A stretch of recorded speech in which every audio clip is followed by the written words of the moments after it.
अस्सलाम वालेकुम स्टूडेंट्स। आज हम सेकेंड ईयर कंप्यूटर का chapter number 2 algorithms and flow charts discuss करने जा रहे हैं। इसको शुरुआत करेंगे। एल्गोरिथम एंड फ्लो चार्ट्स, आपने इससे पहले इसका नाम नहीं सुना होगा, ठीक है। एल्गोरिथम जो है ये आपके लिए एक नई चीज है, तो जरा इसको देख लेते हैं पहले। फ्लो चार्ट आपने इससे पहले किया हुआ है। जब आप 9 में प्रैक्टिकल कर रहे थे कंप्यूटर के, तो आपने फ्लो चार्ट्स बनाए थे अपने बोर्ड के एग्जाम में, ठीक है, और अपने प्रैक्टिकल जर्नल में। तो फ्लो चार्ट से आप आगे में इसको मजीद डिस्कस करूंगा मैं।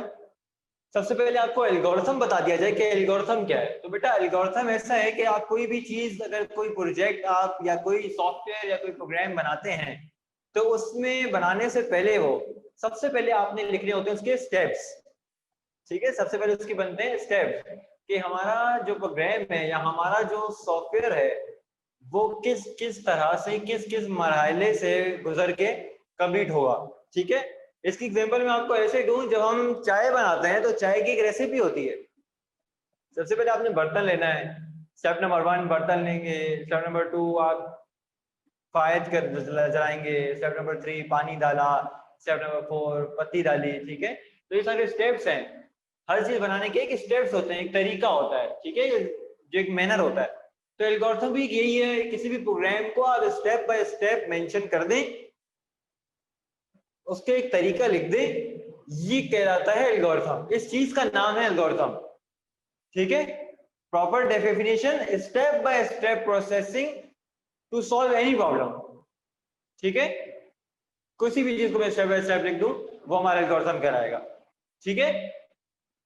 अच्छा, इसकी मैं एक एग्जांपल आपके सामने, बल्कि इससे पहले मैं आपको ये बता दूं कि एल्गोरिथम्स कितनी तरह से लिखे जा सकते हैं। तो बेटा एल्गोरिथम जो है दो तरीके से हमारे पास लिखे जा सकते हैं। पहला जनरल इंग्लिश, जिसको हम स्टेप्स में लेते हैं। दूसरा सुडो कोड, ठीक है स्टूडेंट्स। पहली चीज मैंने बताई जनरल इंग्लिश, दूसरी चीज मैंने बताई सुडो कोड।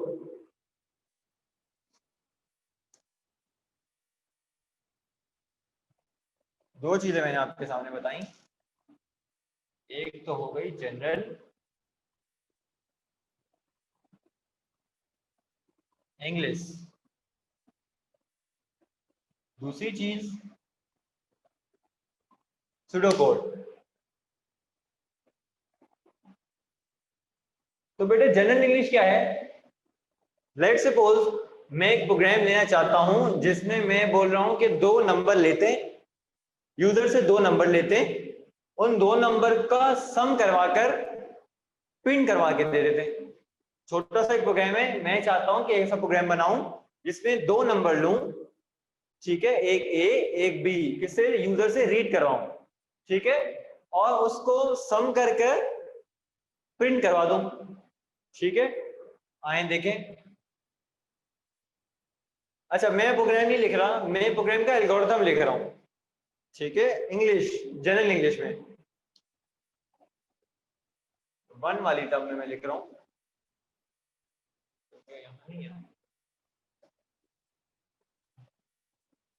सबसे पहले हम कर रहे हैं स्टार्ट। कोई भी चीज स्टार्ट होती है सबसे पहले, ठीक है, और लास्ट में आके एंड हो जाती है। ये मैं यहां से डिस्कस कर रहा हूं फर्स्ट। पहले स्टेप जो हमारे पास है, हमेशा स्टार्ट करना है, वो एल्गोरिथम हो, फ्लो चार्ट हो या कुछ भी हो।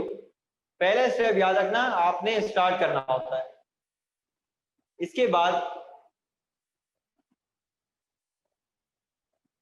दूसरा स्टेप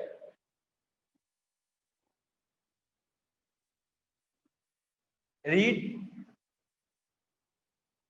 फर्स्ट नंबर, ठीक है। तो मैं शॉर्ट में लिख रहा हूं, मैं फर्स्ट नंबर लिख रहा हूं, मैं बोल रहा हूं रीड ए।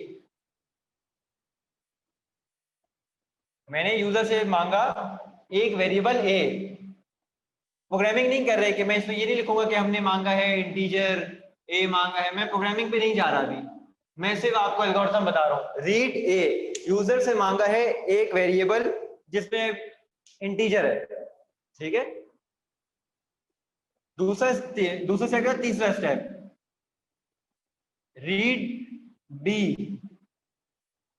हमें दो वेरिएबल चाहिए ना, सम दो वेरिएबल में होगा या दो वेरिएबल से ज्यादा में होगा, तो दूसरा वेरिएबल मांगा बी। फोर्थ स्टेप, दो वेरिएबल आ गए, कैलकुलेट या बोलो सम ए प्लस बी इन सी। मैंने फोर्थ स्टेप में बोला सम कर दें ए प्लस बी को और उनको स्टोर करवा दें सी में। इक्वेशन उल्टी लिख ली, होना ये चाहिए था C equal to A plus B, क्योंकि कंप्यूटर जो भी चीज स्टोर करता है ना बेटा, ये बात याद रखना, ये चीज आपके आगे भी काम आएगी। जो चीज स्टोर करता है इक्वल टू इस तरफ ऐसे वो स्टोर करता है, कभी वो ऐसे स्टोर नहीं करेगा, ठीक है, वो हमेशा ऐसे स्टोर करता है। इस वजह से वो मैंने इक्वेशन उल्टी लिखी तो मैंने मिटा दी। Last step, first step start किया, सेकंड स्टेप रीड किया ए, थर्ड स्टेप रीड किया बी, फोर्थ स्टेप में ए बी को सम कर दिया, उसको स्टोर करवा दिया सी में। फिफ्थ स्टेप में है प्रिंट करवा दें सी। शो भी तो करवाना पड़ेगा कि सी है क्या, सम होकर आया क्या है, सी प्रिंट करवा दें। लास्ट स्टेप प्रोग्राम एंड, और एंड भी लिखना मस्ट है। ये मैं एल्गोरिथम की बात कर रहा हूं, जनरल इंग्लिश, समझ में आ गई बात। अभी मैं सूडो कोड पे नहीं आया हूं।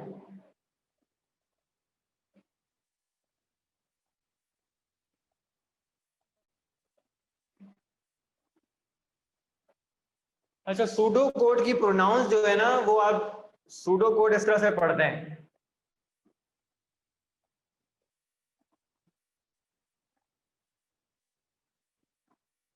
सू सू की साउंड आती है, दो कोड, ये मैंने रोमन लिखी है ताकि आपको प्रोनाउंस समझ में आ जाए। टी से स्टार्ट नहीं होता, एस से स्टार्ट होता है। सूडो कोड, ई की साउंड भी नहीं आती इसमें। अच्छा, तो सूडो कोड में कैसे लिखेंगे?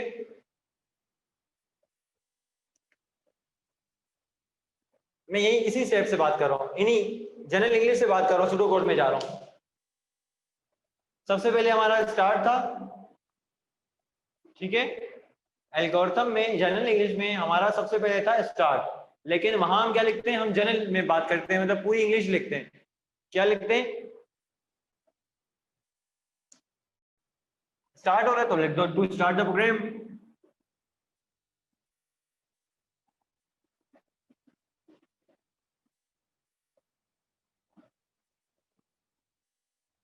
टू स्टार्ट द प्रोग्राम मैंने इतना बड़ा लिख दिया, ये सूडो कोड है। समझ में आ रही बात? अब हम रीड करवा रहे हैं, to take input in a variable.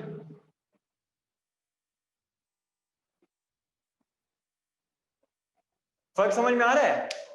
हमने छोटी सी एक स्टेप बता दिया, एक राह मिल गई प्रोग्राम को कि स्टार्ट के बाद रीड ए कराना है, रीड बी कराना है। लेकिन सूडो कोड में हम क्या काम कर रहे हैं, ये यहां लिख दो, ये हम 1 वाला काम कर रहे हैं, जो 1 में चल रहा है, ये हम 2 वाला काम कर रहे हैं, ठीक है, जो 2 में चल रहा है। तो सूडो कोड में क्या है, टू स्टार्ट द प्रोग्राम पूरा लिख रहे हैं, to take input in a variable A, to take input in a variable B, ठीक है। तो ये पूरा पूरा जो है, अच्छा, सूडो कोड की एक अच्छी बात ये है कि अगर कोई बंदा उर्दू में लिखना चाहता है तो उर्दू लिख सकता है सूडो कोड में। हम इंग्लिश लिख रहे हैं ना, अगर आप उर्दू में लिखना चाहते हो तो सूडो कोड आपको इजाजत लिखता है कि आप अपनी जबान में उस प्रोग्राम का खाका बना के दे दें। अब वो बंदा अगर जापान से रिलेट करता है तो वो जापानीज में लिखेगा, ठीक है, वो बंदा पाकिस्तान से बिलोंग करता है तो उर्दू में लिखेगा। पश्तो में लिखो इसको, सराइकी में लिखो, पंजाबी में लिखो, इंग्लिश में लिखो, उर्दू में लिखो, किसी भी लैंग्वेज लिखो, सूडो कोड में फ्रीडम है इस चीज का कि आप किसी भी जबान में लिख सकते हैं, ठीक है। सूडो कोड होता ही इसी वजह से कि आप अपने लिए अपनी जबान में कन्वर्ट कर कर, यह आपके लिए होता है, ठीक है। जो एल्गोरिथम जनरल इंग्लिश का है वो हाँ आप किसी को देने के लिए बनाते हैं, ठीक है, किसी को दिखाने के लिए, देने के लिए कि भाई किसी बॉस ने मांग लिया, मैनेजर ने मांग लिया, ठीक है, या किसी कंसल्टेंट ने मांग लिया, तो आप उसको दिखाने के लिए ये बनाते हैं जो एल्गोरिथम बनाते हैं जनरल इंग्लिश में। इसके अलावा एल्गोरिथम इसको भी कहा जाता है, लेकिन ये एल्गोरिथम कहते हैं सूडो कोड। यहां तक बात क्लियर है हर बच्चे को?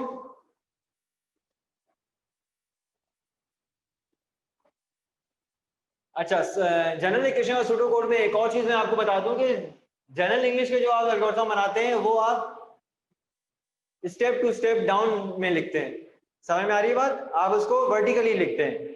हाँ, सूडो कोड में आप लोग वर्टिकल हॉरिजॉन्टल लिख सकते हैं, ठीक है, हॉरिजॉन्टल का वो बना सकते हैं, इसको पैराग्राफ फॉर्म में भी लिख सकते हैं, ठीक है। मैंने यहाँ से यहाँ लाइन ब्रेक की है टू स्टार्ट द प्रोग्राम के बाद मैंने लाइन ब्रेक की to take input in a variable. आप लाइन ब्रेक ना भी करें, आप फुल स्टॉप लगा के पैराग्राफ फॉर्म में एक लंबी लाइन लिख दें जिसमें आपके 6 स्टेप्स हों, तो वो भी एक्सेप्टेबल है, क्योंकि वो आपके लिए वो सूडो कोड है, ठीक है। अगर आपसे एग्जाम में ये पूछ लिया जाए सूडो कोड की डेफिनेशन और एग्जाम्पल, तो आप ये एग्जाम्पल जरूर दे सकते हैं। समझ में आ गई बात?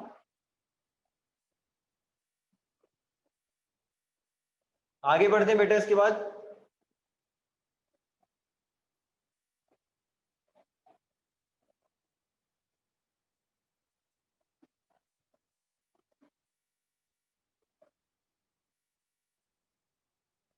फ्लो चार्ट डिस्कस कर लेते हैं। अच्छा, फ्लो चार्ट आप करके आते हैं 9 में। फ्लो चार्ट जस्ट कुछ भी नहीं है, एक डायग्राम्स होती हैं कुछ प्रोग्राम में, जो हम फ्लो चार्ट बनाते हैं उनकी डायग्राम्स होती हैं, ठीक है। तो फ्लो चार्ट है diagrammatic representation of a program या ऑफ अ एल्गोरिथम, ठीक है। Algorithm is a structure of program ना, लेकिन जो आपका फ्लो चार्ट है एक डायग्रामेटिक रिप्रेजेंटेशन है एक एल्गोरिथम की। उस एल्गोरिथम के फ्लो के जरिए हम एक प्रोग्राम जनरेट करते हैं, ठीक है। तो आए देखें, यहां मैं बना देता हूं।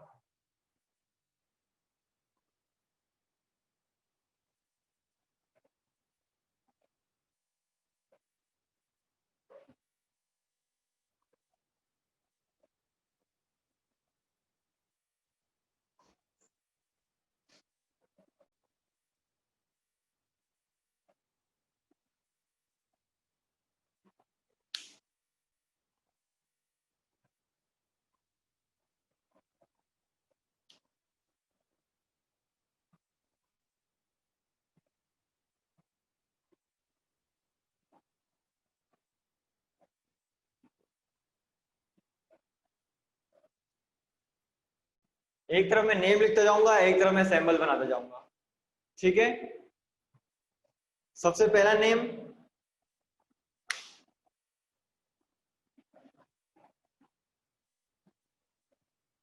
टर्मिनल। टर्मिनल टर्मिनल क्या काम करता है बेटा? अब याद आ रहा होगा आपको GW बेसिक, ओवल शेप होती है इसकी, ठीक है। तो ये सही से बना दूं, ओवल शेप होती है इसकी, जो कि काम किस लिए आता है? स्टार्ट और एंड के लिए।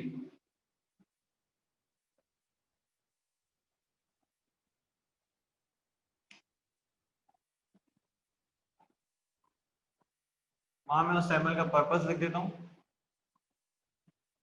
ठीक है। अब आपको याद आ रहा होगा GW बेसिक जो आपने क्लास 9 में परफॉर्म किया था। तो टर्मिनेटर जो होता है उसका सिंबल ओवल होता है, वो या तो स्टार्ट में, अब देखिए एल्गोरिथम जो आपके बना था, ठीक है, मैं यहाँ लाइन नंबर भी लिख देता हूँ 1 2 3 4 5 6।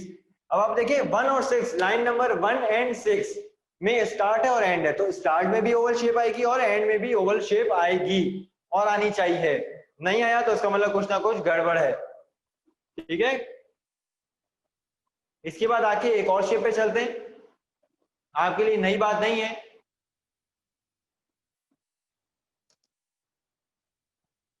Input output sample. सैंपल किस तरह से होता है इसका? सैंपल जो होता है वो इस तरह से पैरेललोग्राम टाइप का होता है। ये सिर्फ यूज होता है या इनपुट लेने के लिए या आउटपुट देने के लिए। समझ में आ गई बात? या इनपुट लेने के लिए या आउटपुट देने के लिए क्या यूज होता है? पैरेललोग्राम टाइप की शेप होती है, इसके हम इनपुट आउटपुट की शेप का नाम देते हैं। समझ में आ गई बात?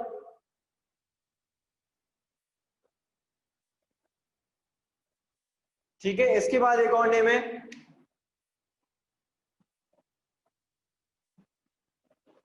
प्रोसेस जिसकी शेप होती है रेक्टेंगल। प्रोसेस इस शेप का नाम है जिसका सिंबल होता है रेक्टेंगल। पर्पल जिसका है, इसमें आप कोई इक्वेशन, कोई फॉर्मूला डालते हैं। ठीक है, कोई फॉर्मूला हो गया, किसी चीज की इक्वेशन हो गई, या असाइनमेंट हो गया। ठीक है, या प्रोसेस में डालते हैं। इसके बाद आती है फ्लो लाइंस।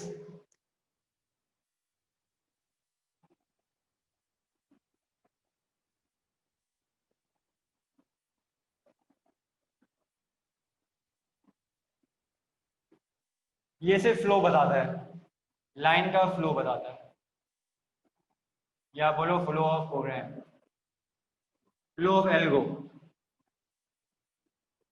ठीक है, flow of algo, flow line जो हम फ्लो लाइन बनाते हैं, किसी एक को मैं बना के दिखाऊंगा यहाँ पर, तो आप समझ जाएंगे इजीली। ठीक है, हमने इनपुट आउटपुट पढ़ लिया, हमने टर्मिनेटर सीख लिया, प्रोसेस सीख लिया, फ्लो लाइन सीख ली। अब इसके बाद कुछ और दो तरह के हमारे पास और सिंबल होंगे। उसमें से एक है डिसीजन।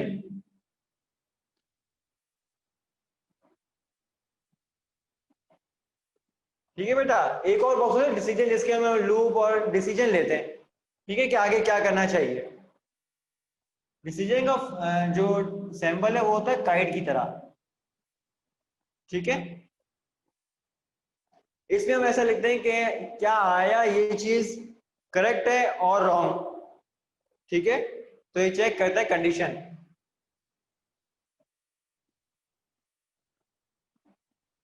Condition checking. समझ में आ गई बात? ये कुछ थे 5 मैंने यहाँ पे बना दिए सैंपल आपके सामने। इसके बाद on page connector end of page connector. ठीक है बेटा,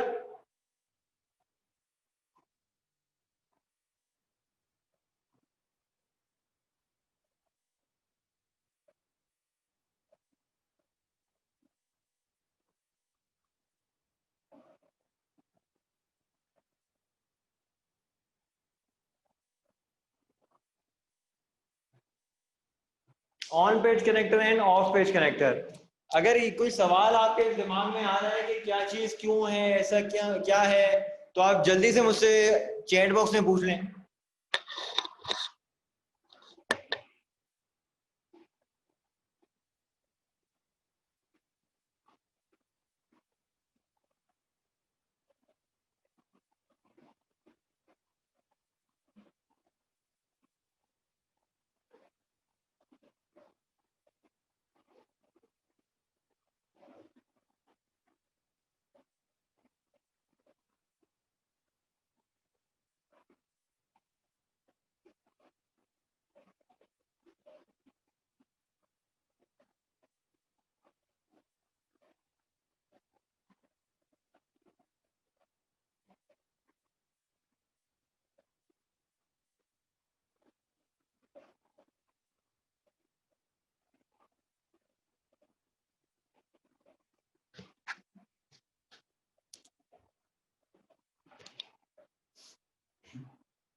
ठीक है, कोई सवाल नहीं।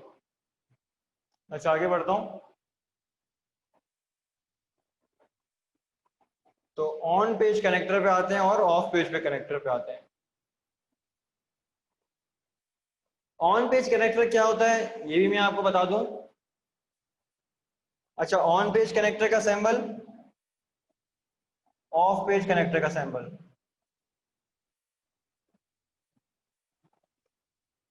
ठीक है, काम क्या होता है, एक ही पेज पे अगर बहुत बड़ा एक सॉफ्टवेयर बना रहे हैं आप, ठीक है, बहुत बड़ा एक प्रोग्राम बना रहे हैं, तो उसका एल्गोरिथम भी होगा। तो एल्गोरिथम जब हम डिस्कस करेंगे तो एक पेज, लेट सपोज एक बोर्ड है,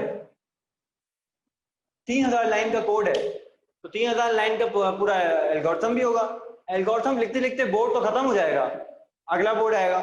ठीक है, अगले बोर्ड पर अगर मैंने यहाँ पर एक एल्गोरिथम लिखा है, उसके बाद एल्गोरिथम यहाँ आएगा, फिर वहां आएगा, तो 3 स्टेप ये बन गए। इस एल्गोरिथम को इस एल्गोरिथम के स्टार्ट पे और यहाँ एंड को कनेक्ट करने के लिए हम ऑन पेज कनेक्टर यूज करते हैं। ठीक है, लेट्स सपोज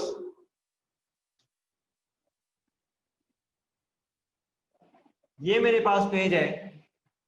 ठीक है बच्चों, यहां गौर से देखेंगे, मैंने एल्गोरिथम लिखा यहां पर, नेक्स्ट एल्गोरिथम यहां पर, नेक्स्ट एल्गोरिथम यहां पर। ठीक है, ऑन पेज कनेक्टर क्या करता है, आपस में तीनों एल्गोरिथम को कनेक्ट करवाएगा। कैसे, इसके नीचे लिख देगा ए और यहां स्टार्ट में लिख देगा ए। अब मुझे समझ में आ जाएगी बात, ये कनेक्टर, अब मुझे समझ में आ जाएगी बात कि जहां ए खत्म हुआ है ना, ए शुरू भी वहीं से होगा। ठीक है, अब जहां पर बी खत्म होगा, लेट्स सपोज यहाँ बी है, तो मैं लिख दूंगा यहाँ बी है। तो एक पेज में जब मजीद एल्गोरिथम खत्म हुआ, मैंने यहाँ लिख दिया सी। अब नेक्स्ट पेज है, नेक्स्ट पेज के स्टार्ट में मैं ऊपर लिखूंगा सी, तो मैं समझ जाऊंगा इस पेज के बाद ये वाला पेज है, इस पेज के एल्गोरिथम के बाद यहां से एल्गोरिथम स्टार्ट हुआ है। तो on page of page connector जो है इस यूज होता है कि मैं यहां पर ऑफ पेज लगाऊंगा,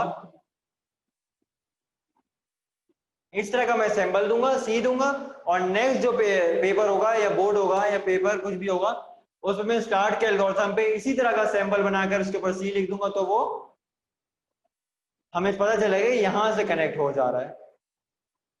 ठीक है बच्चों, तो आगे चलते हैं स्टूडेंट्स। ये थे हमारे पास सिंबल, और कुछ सिंबल और होते हैं। अच्छा, कनेक्टर को हम एक और नाम देते हैं रेफरेंस। इनका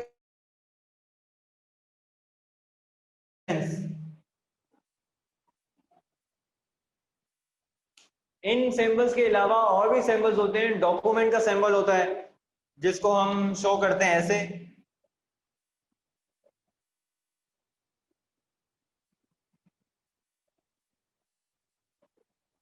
डॉक्यूमेंट का सिंबल होता है, और डेटाबेस का सिंबल होता है।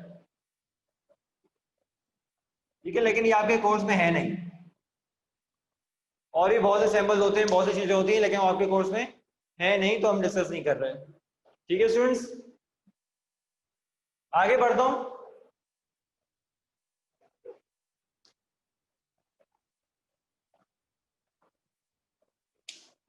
यहां पर मैंने आपके सामने एक एल्गोरिथम लिखा था, इसी एल्गोरिथम का फ्लो चार्ट में यहां बनाने जा रहा हूं। यहां तक आपको कोई सवाल नहीं है। ठीक है, हर चीज मैंने पर्पस भी लिख दिया, सिंबल भी आपके सामने लिख दिया, और नेम्स भी लिख दिए। अब मैं यहां पे बनाने जा रहा हूं इसका फ्लो चार्ट।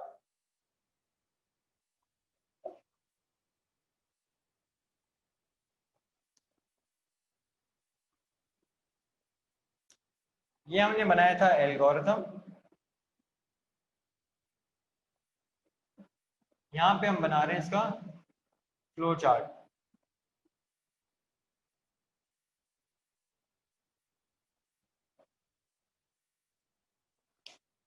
तो सबसे पहले देखिए बेटा, आपके एल्गोरिथम में सबसे पहले क्या है, लाइन नंबर 1 पे, लाइन नंबर 1 पे है स्टार्ट। स्टार्ट, तो फ्लो चार्ट क्या होना चाहिए, फ्लो चार्ट होना चाहिए ओवल, क्योंकि हमने पढ़ा है कि स्टार्ट और एंड में क्या होता है, ओवल होता है। ठीक है, तो ये हो गई बात। छोटा बना लेते थोड़ा, जगह कम ना पड़े। ओवल, देन उससे क्या बोला, रीड, सेकंड लाइन वो हमें बोलता है रीड ए। अब हमें क्या करना चाहिए, रीड करवाना चाहिए। तो रीड कौन सा कर रहा है, रीड का मतलब है इनपुट लेना। ठीक है, तो इनपुट कौन ले रहा है, इनपुट ले रहा है पैरेललोग्राम। हमने ले लिए इनपुट,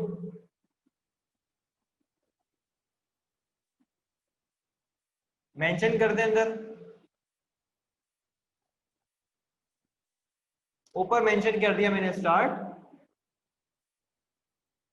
इधर अंदर मेंशन कर दिया इनपुट ए। अच्छा, फ्लो चार्ट की एक और अच्छी बात, एल्गोरिथम में आप लिखते हैं रीड ए, थर्ड लाइन में रीड बी, लेकिन जब आप फ्लो चार्ट बनाते हैं तो उसी एक सिंबल में साथ साथ है ना रीड कराने वाले, तो एक ही सिंबल में इनपुट ए एंड बी। नहीं आई? यहां तक क्लियर नहीं है? बेटा देखें, जब आप एल्गोरिथम बना रहे होते हैं आप लिखते हैं read A and next line में रीड बी, नेक्स्ट लाइन में रीड सी, रीड डी, रीड ई। तो इस तरह हम जो रीड कर रहे होते हैं, यहां पर हम फ्लोचार्ट में काम कर रहे होते हैं, इसमें एक ही सैंपल लेते हैं जिसके लिए सारे वेरिएबल रीड करवा देते हैं। ठीक है, सारे वेरिएबल रीड करवा देते हैं। मैंने यहाँ रीड करवा लिए ए एंड बी क्योंकि ए बी चाहिए थे। फोर्थ लाइन में आते हैं। फोर्थ लाइन में उसने बोला sum C is equal to A plus B. तो बच्चों हमने डिस्कस किया था कि जब भी C is equal to A plus B, वैसे है क्या, ये एक इक्वेशन है, या इक्वेशन ये एक फॉर्मूला कह लो, क्योंकि ए प्लस बी को सम करना है, एक फॉर्मूला है। तो हमने फॉर्मूला और इक्वेशन के लिए क्या पर्पस तो इक्वेशन में फॉर्मूला है, सैंपल क्या बताया था, रेक्टेंगल। तो ये चीज आपको जहन में रखनी है। आप ये मत समझिएगा कि ये भी इनपुट है, सम सी इज इक्वल टू ए भी इनपुट है, क्योंकि वो इनपुट सी में हो रहा है, इनपुट सी में नहीं हो रहा। वो इनपुट वो होता है जो हम यूजर से लेते हैं या खुद हार्ड कोड करते हैं। वो जो सी में जा रहा है वो इक्वेशन है। जैसे हम कोई भी आप मैथ्स का फॉर्मूला ले लें तो मैथ्स का फॉर्मूला भी आपको इसी तरह से ही मिलेगा, ये दोनों को इक्वेट कर रहा होता है। और इक्वेट का साइन जो होता है, इक्वल टू का साइन होता है, ये हमेशा इक्वेशन में ही आपको मिलेगा। ठीक है, तो जैसे हमने देखा वो इक्वेशन आई भी है, हमने क्या किया, सैंपल कौन सा देना था, रेक्टेंगल का, हमने रेक्टेंगल का सैंपल दे दिया।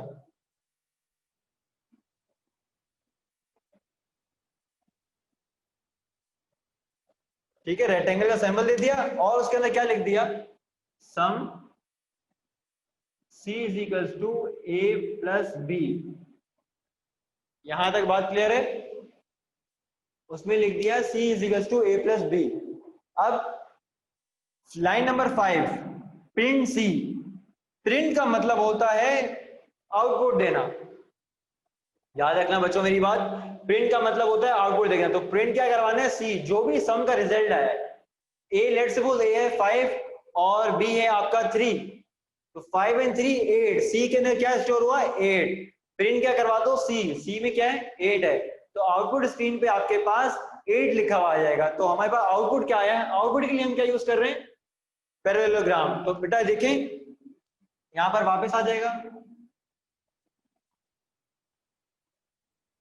पैरेललोग्राम, जिससे हम लिख देंगे प्रिंट सी। अच्छा, इसमें फ्लो लाइन नहीं डाल रहा, फ्लो लाइन भी डालेंगे। सबसे पहले स्टार्ट हुआ, स्टार्ट के बाद क्या हुआ, क्या कहीं और चला गया, नहीं, वो आया इनपुट पर।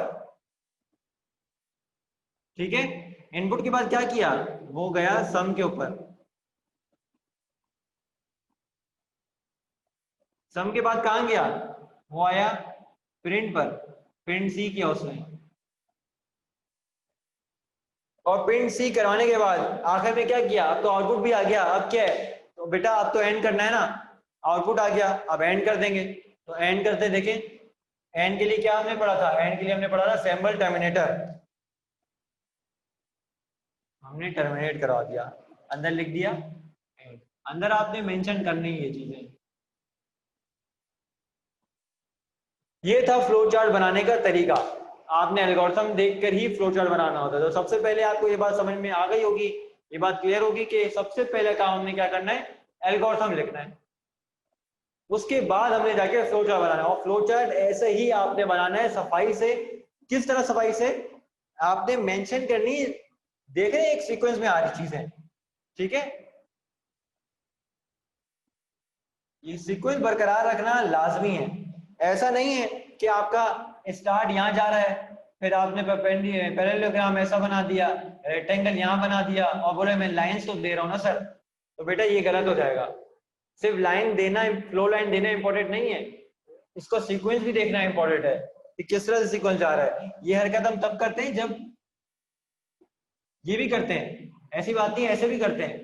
कब करते हैं, हमारा यहाँ पर कुछ और इक्वेशन चल रही हो, लेकिन साइड पे हमने क्या देना है, डिसीजन बॉक्स भी देना है, फिर यहाँ से प्रोग्राम कहीं और लेके जाना है। तो फ्लोचार्ट ऐसा भी बनता है, लेकिन एक हर चीज के लिए एक तरीका होता है। ठीक है, तो तरीके के साथ आपने हम सॉल्यूशन करनी है, तभी सॉल्व हो सकता है। ऐसा नहीं है कि मैं अगर लाइन नंबर 5 को उठा के 2 पे ले आ दूं, 2 को उठा के 5 पे ले आऊं, तो ये प्रोग्राम डिस्टर्ब है। इसी तरह फ्लो चार्ट को एक फ्लो में लेके जाना है। जब तक आप फ्लो नहीं रखेंगे तब तक मजा नहीं आएगा, ठीक है, जिसमें आपको लॉस होगा। तो आपने इसी तरह सीक्वेंस में लेके चलना है हर चीज, ठीक है। इसको आप सर्कल नहीं कर देना, ये ओवल शेप है, सर्कल ये मैंने बनाया आपके सामने, ठीक है। ऑन पेज कनेक्टर सर्कल होता है लेकिन टर्मिनेटर ओवल होता है। अक्सर बच्चे ये गलती कर देते हैं, इसको सर्कल बना देते हैं, ओवल उनसे बनता नहीं है। तो ये प्रैक्टिस करें आप फ्लो चार्ट बनाने की, बहुत आसान है। यहां तक बेटा किसी को कोई सवाल है तो मुझसे पूछ ले।